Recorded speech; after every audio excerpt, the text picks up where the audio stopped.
Hello everyone, it's me Clayton. I just finished watching episode 6 of the Book of Boba Fett. Now, as the series continues on, it really does feel that, just like The Mandalorian Season 2, that it's less of a story about Boba Fett and more about catching up with all the characters that we last saw in Mandalorian Season 2.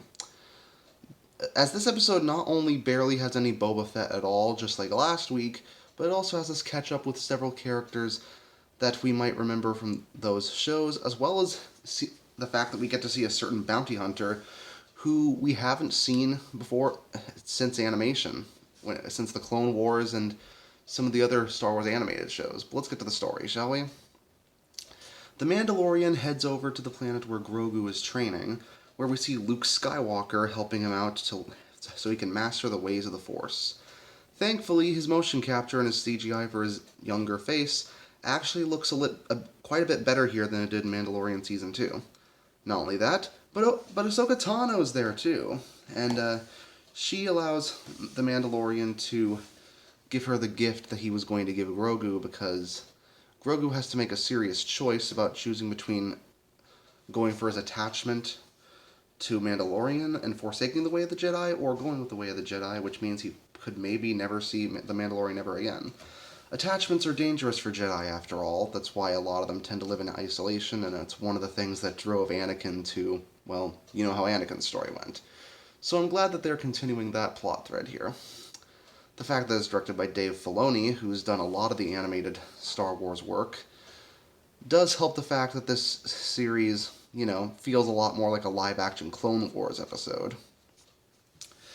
But on top of that, we also get Marshal Vance, who you might remember from Mandalorian Season 2, as he gets to dispatch a few pikes, and he also runs into Cad Bane, or more specifically, Cad Bane runs into him, looking like a desperado right straight out of a Western. Turns out this guy's working with the Pike Syndicate, and he is none too happy that some people are messing with the Pike's spice runs. So he shoots Vance and his deputy, and the Pikes blow up that club that we saw for a few episodes ago. Granted, Fennec Shand and Boba Fett now have enough muscle to go for an actual assault on the Pike Syndicate, but unless they're planning to go for a big plan for the big final episode to go against the Pikes, I am finally starting to see why the Pikes are seen as an actual threat, considering they straight up blow up a club full of people, and they have Cad Bane, the bounty hunter, on their side. And anyone who's seen Clone Wars knows how ruthless he is. So yeah, even though this show has been pretty slow-paced, I do appreciate that all the pieces of the puzzle are now together. And now all that's needed is a big, powerful climax to close out the season, because I really don't want the season to end in a way that's very unsatisfying. Yeah, it'll make all this build-up seem like it's for nothing.